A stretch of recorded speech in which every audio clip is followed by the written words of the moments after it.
Hello दोस्तों, मैं आज आपको इस वीडियो में बताने वाला हूँ वृत्त एवं दीर्घवृत्त के क्षेत्रफल के सूत्र क्या होते हैं, उनका प्रूफ कैसे होता है वो बताऊंगा मैं। सूत्र तो पता होगा आपको, वृत्त के क्षेत्रफल का सूत्र क्या होता है, पाई आर स्क्वायर। तो और दीर्घवृत्त का क्या होता है, पाई ए बी। तो इनका प्रूफ आज इस वीडियो में जानेंगे। तो देखते हैं सबसे पहले वृत्त का। तो क्षेत्रफल को प्रूव करना है, क्षेत्रफल ज्ञात करना है, तो इसके लिए अपन को सबसे पहले तो किसी भी वक्र की इक्वेशन पता होनी चाहिए और दूसरी बार उसका डायग्राम आना चाहिए। तो अपन को दोनों ही पता है, वृत्त की इक्वेशन, पहले वृत्त का डायग्राम बना देता हूँ। ये एक्स एक्स वाई एक्स और मैंने वाई एक्स बना दिया और मैं एक यहाँ पर वृत्त बना रहा हूँ। ये एक वृत्त है, सही नहीं बना होगा लेकिन ये वृत्त है और ये मूल बिंदु है ओ 0 0 इसके निर्देशांक है और यहाँ पर a,0 ये है a,0 यानी a इसकी रेडियस है जो और y पर y निर्देशांक x पर y निर्देशांक 0 होता है तो ये 0 हो गया। यहाँ पर a,0 यहाँ पर इसका हो गया और यहाँ पर इसका पॉइंट हो जाएगा 0,a हो जाएगा, क्योंकि वर्त है, समान वर्त है। और इस वर्त का इक्वेशन जो होता है, इस वर्त का वो होता है x² + y² बराबर a²। ये इक्वेशन होता है इस वर्त का।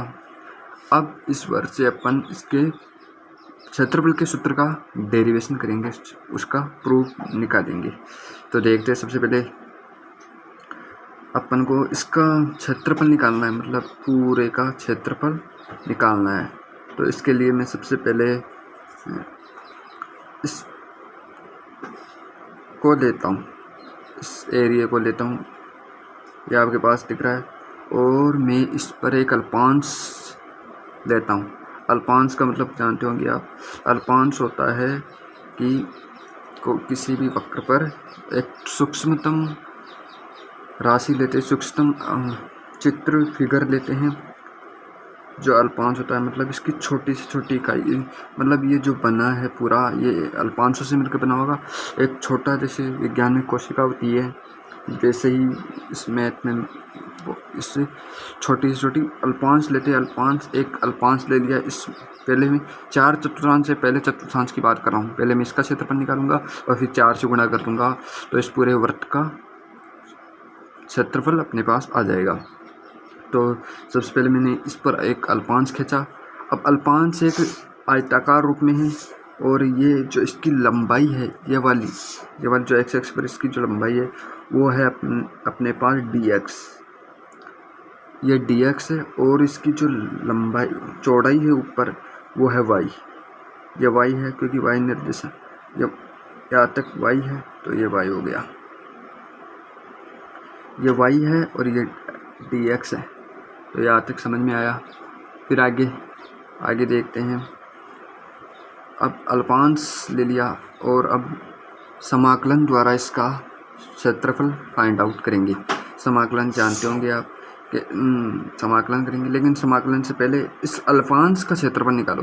अल्पांश एक आयताकार रूप में है, अल्पांश का क्षेत्रफल, अल्पांश आयताकार रूप में है, तो आयत का क्षेत्रफल क्या होता है, लंबाई गुणा चौड़ाई। आयत का क्षेत्रफल होता है लंबाई गुणा चौड़ाई। यहाँ पर लंबाई क्या है, लंबाई है dx और चौड़ाई है y, तो y डॉट dx, मतलब y गुणा dx, इसका अपने पास अल्पांश का क्षेत्रफल आ गया। अल्पांश का क्षेत्रफल आ गया तो ऐसे ही हजारों लाखों अल्पांश होंगे इस पहले चतुर्थांश में, तो उन सभी को अगर हम जोड़ लेंगे, उन सभी को हम ऐड कर देंगे, तो अपने पास इसका पहले चतुर्थांश में जो वर्त जो बन रहा है क्वाड्रेंट में जो वर्त है उसका क्षेत्रफल आ जाएगा अपने पास, और फिर 4 से गुणा कर लेंगे तो सब सारों का आ जाएगा। तो करते हैं वाई डॉट डी एक्स है। ऐसे बहुत सारे अल्पांश है, तो बहुत सारे अल्पांश मतलब हर एक अल्पांश ये ऐसे ऐसे ऐसे ऐसे ऐसे करते करते पूरा ये फिगर बनी है। तो इन सभी को ऐड करेंगे, सभी को ऐड करेंगे तो उसका तरीका होता है समाकलन। तो मतलब जैसे समेशन होता है वो ऐड करने का कार्य करता है, वैसे ही समाकलन भी ऐड करने का कार्य करता है। ये एक का है, बहुत सारों का करना है तो इसमें ये समाकलन लगा लेंगे। ये एक का है, मैं अलग लिख लेता हूँ। पहले का जो समाकलन y डॉट डी एक्स ये हो जाएगा, लेकिन समाकलन लगा दिया मतलब ऐड हो गए, लेकिन अपन को पता नहीं है कि ऐड कौन सा हुआ है। ऐड इसके लिए अपन लिमिट रखेंगे। लिमिट का मतलब है कि 0 से लेकर a तक जितने भी x एक्स पर जो अल्पांश आएंगे, बड़े छोटे अल्पांश है, वो सारे ऐड होने चाहिए इसमें। तो 0 से लेकर a तक इसकी लिमिट रख देंगे, 0 से लेकर a तक इसकी लिमिट रख देंगे। और यहाँ पर जो इसका आंसर आ जाएगा, ये मतलब एक अल्पांश का इंटीग्रेशन किया सभी अल्पांशों का और लिमिट रख दी, पूरे इसका आ गया, इस भाग का आ गया।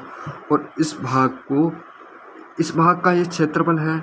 अगर 4 से गुणा कर दूंगा मैं इसको, अगर मैं इसको 4 से गुणा कर दूंगा तो इस पूरे भाग का क्षेत्रफल आ जाएगा और यही होगा वृत्त का क्षेत्रफल। वृत्त का क्षेत्रफल यही अपने पास होगा, वृत्त का क्षेत्रफल। अब आगे देखते हैं ये हल कैसे होगा। अब ये फॉर्मूला नहीं है, फॉर्मूला होता है पाई आर स्क्वायर। पाई आर अपने त्रिज्या ए मानी है तो पाई ए स्क्वायर सिद्ध होगा, वो त्रिज्या आर ए मानी है इसलिए पाई ए स्क्वायर आएगा इसका आंसर। तो कैसे आएगा देखो, यहाँ तक समझ में आ गया कि इसको सोल्व करना है अपन को। इसको सोल्व कर देंगे तो वाई 4 कांस्टेंट है, 0 से लिमिट रख देंगे, डी एक्स के सापेक्ष समाकलन करना है। लेकिन वाई है क्या, वाई क्या है, वाई आएगा इसके इक्वेशन से, ये वाई वाला ये वाई है। वाई की यहाँ पर वाई याद करते हैं तो मैं लिखता हूँ X square plus Y square बराबर ए स्क्वायर। तो वाई स्क्वायर एक्स स्क्वायर को उधर पक्षांतरण करता हूँ, A square minus x square. अब मैं रूट ले, वाई स्क्वायर बराबर A square minus x square. अब वाई बराबर हो जाएगा रूट ए स्क्वायर माइनस एक्स स्क्वायर, ये आ गया वाई। अब वाई रख दो इसमें, वाई की वैल्यू रख दो तो 4 इंटीग्रेशन 0 से ए तक करेंगे और y की वैल्यू है अंडर रूट ए square minus x square d x, ये आ गया। अब आपको समाकलन करना आता होगा, अंडर रूट ए स्क्वायर माइनस एक्स स्क्वायर सीधा फार्मूला होता है 4 और a square minus x square का सीधा फार्मूला होता है, मैं इधर बता देता हूँ। सीधा फार्मूला होता है, वो होता है 1/2 x root A square minus x square plus 1/2 a square sine inverse x upon a, ये होता है। और लिमिट रख देंगे 0 से ए। आई होप आपको समाकलन समझ में आ गया कैसे हुआ।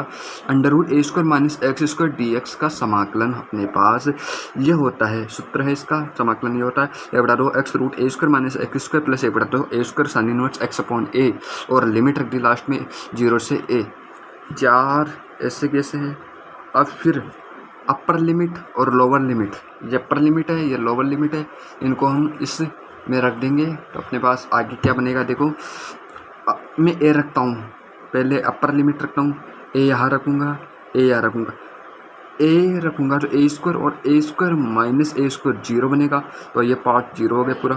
फिर मैं ए इसमें रखूँगा, ए इसमें रखूँगा तो ए अपॉन ए बनेगा 1 और साइन इनवर्स 1 होता है π/2, तो मतलब 1/2 ए स्क्वायर तो है ही और साइन इनवर्स 1 हो गया π/2 हो गया। और अपर लिमिट रख दी। अब लिखेंगे lower limit minus lower limit रखेंगे 0 रखो तो ये पूरा 0 बनेगा और यहाँ पर 0 रखो, एक्स की वैल्यू में 0 तो 0/a 0 बनेगा। साइन इनवर्स 0 भी, साइन इनवर्स 0 0 होता है, तो ये भी पूरा 0 हो गया, मतलब ये पूरा लोअर लिमिट तो 0 हो गई। ये अपना सॉल्यूशन हो गया। आगे देखो 4,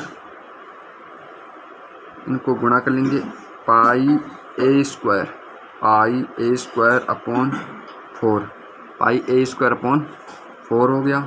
4 से 4 कटेगा और अपने पास आगे आ जाएगा पाई ए स्क्वायर। अपन ने माना था ना ए क्या है यहाँ पर, वृत्त की त्रिज्या, वृत्त की त्रिज्या थी, शुरुआत में मान लिया था वृत्त की त्रिज्या है, और वृत्त का यही क्षेत्रफल है। वृत्त का क्षेत्रफल यही होता है पाई आर स्क्वायर, मतलब पाई ए स्क्वायर। अपने पास प्रूफ हो गया, इससे प्रूव करते हैं इसको। अब चलते हैं एलिप्स की तरफ। अपने वीडियो में शुरुआत में बताया था कि वृत्त एवं दीर्घवृत्त के क्षेत्रफल का सूत्र फाइंड आउट करेंगे। वृत्त का फाइंड आउट कर लिया, अब चलते हैं दीर्घवृत्त की ओर। दीर्घवृत्त के लिए वही कंडीशन चाहिए। सबसे पहले हमको इसका इक्वेशन पता होनी चाहिए, इसका डायग्राम आना चाहिए। हम आराम से समाकलन करके आराम से इसके क्षेत्रफल को फाइंड आउट करेंगे, और एक एग्जाम में क्वेश्चन आता भी है। तो मैं लिखूँगा यहाँ पर एलिप्स का एरिया, एलिप्स का एरिया फाइंड आउट करेंगे।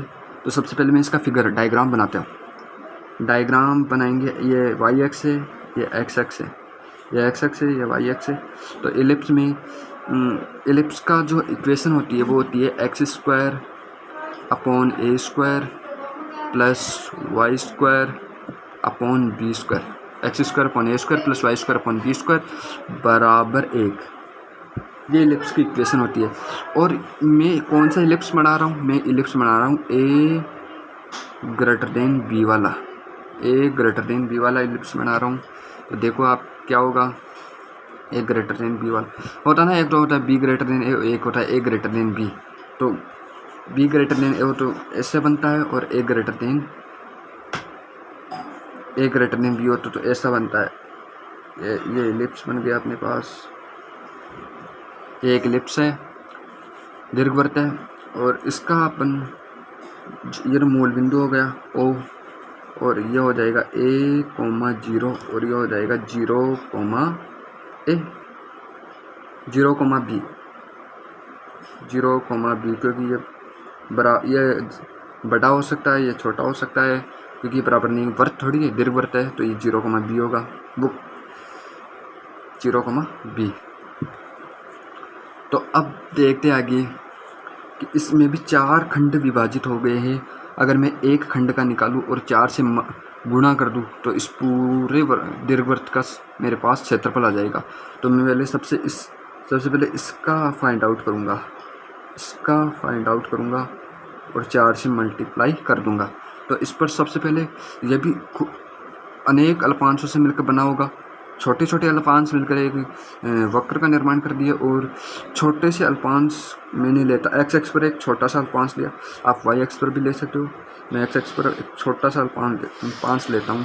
ये अल्पांश इसका जो इसकी लंबाई जो है वो है dx और चौड़ाई है y। पिछले वाले अभी बताया था वृत्त का, उसी प्रकार y dx। ये आयताकार रूप में है, तो इसका क्षेत्रफल जो हो जाएगा अल्पांश का क्षेत्रफल जो हो जाएगा लंबाई गुणा चौड़ाई।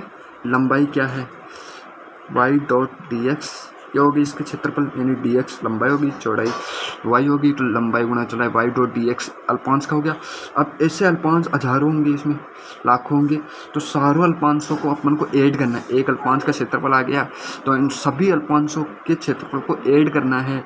तो ये जितना है उतने ही अन्य अल्पांश आएंगे, तो इनको ऐड करेंगे। तो ऐड करने का तरीका है समाकलन।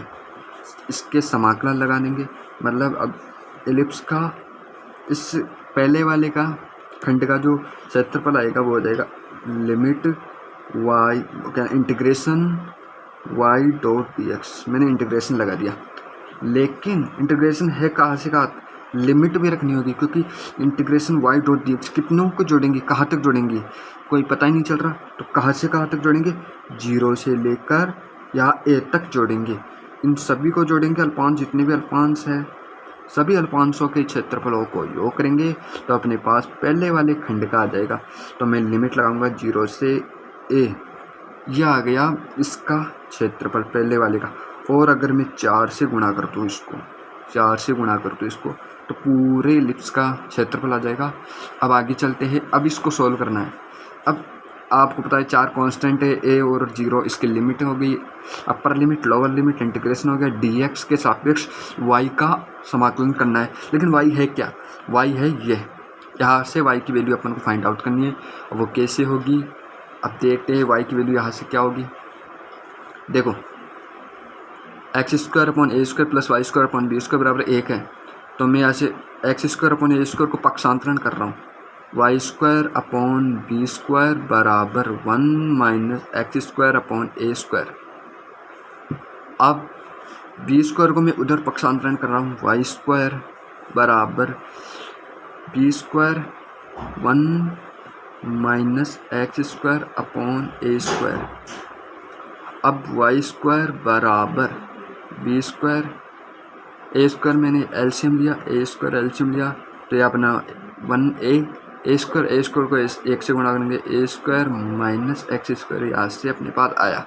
अब रूट ले लो, y का स्क्वायर का रूट y होता है, और यहाँ से b, और a² का रूट a होता है, और रूट के अंदर आ जाएगा a² minus x², a² minus x²।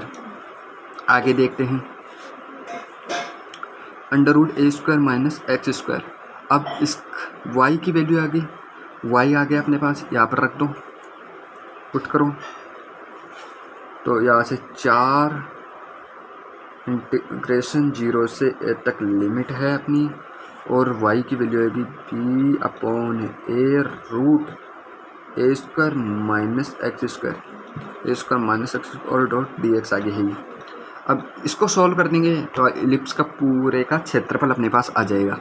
तो देखो 4b अपॉन ए कॉन्स्टेंट है, बाहर आ जाता है, समाकलन करते वक्त बाहर आ जाता है, तो 4b अपॉन ए तो बाहर आ गया, और अंडर रूट 0 से a under root a² minus x² dx का अपन को समाकलन करना है। तो कैसे करेंगे, पहले कर चुका मैं यह समाकलन, जिसका आंसर हमने πa² आया था, इसका πa² आया था अपने पास आंसर, इसका भी πa² रहेगा। देखो कैसे करना है, दोबारा बता देता हूँ। Under root a² minus x² का सीधा फार्मूला होता है, समाकलन का सीधा फार्मूला होता है, इसका होता है 1/2 x root a² minus x² plus 1/2 a² sine inverse x upon a, और लिमिट रखते थे 0 से a तक। आई होप आपको समझ में आया होगा। अब मैं आगे upper limit minus lower limit, upper limit रखता हूँ 4b अपॉन a, तो ऐसे कैसे रहेगा, अपर लिमिट a रखता हूँ, a यहाँ रखूँगा पूरा 0 बनेगा, a यहाँ रखूँगा 1 बनेगा, यह वाला तो 0 हो गया पार्ट, क्योंकि a रखूँगा a² बनेगा, a² माइनस a² 0 हो गया, तो पूरा 0 हो गया। अब a यहाँ पर रखूँगा, अपर लिमिट यहाँ पर रखूँगा, a अपॉन a 1 बनेगा, और साइन इनवर्स 1 π/2 होता है, तो 1/2 a² तो π/2 आ गया, माइनस लोअर लिमिट रखो 0, तो ये पूरा 0 बन गया, और साइन इनवर्स 0 बनेगा अंदर, और साइन इनवर्स 0 होता है, पूरे को गुणा किया पूरे को, तो 0 आ गया, 0 आ गया। ठीक है, लिमिट सॉल्व हो गई। अब आगे चलते 4b अपॉन a 1/4, 2 दूनी 4, और πa², यार 1 a से 1 कट जाएगा, और 4 से 4 कट जाएगा, और यहाँ पर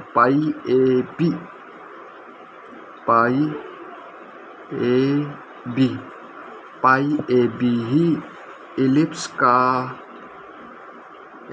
का क्षेत्रफल होता है, यही इसका फार्मूला होता है, πab ही इलिप्स का क्षेत्रफल होता है। तो इस प्रकार अपन ने वृत्त का क्षेत्रफल भी फाइंड आउट किया, इसका प्रूव किया कैसे आता है ये, और इलिप्स का भी अपन ने प्रूव किया कैसे आता है। तो आई होप आपको ये वीडियो पसंद आई होगी। अगर वीडियो पसंद आई हो तो इसे लाइक कर देना, और अभी तक आपने मेरे चैनल को सब्सक्राइब नहीं किया है तो सब्सक्राइब कर देना। अगले वीडियो में फिर मिलेंगे, तब तक के लिए बाय बाय, धन्यवाद।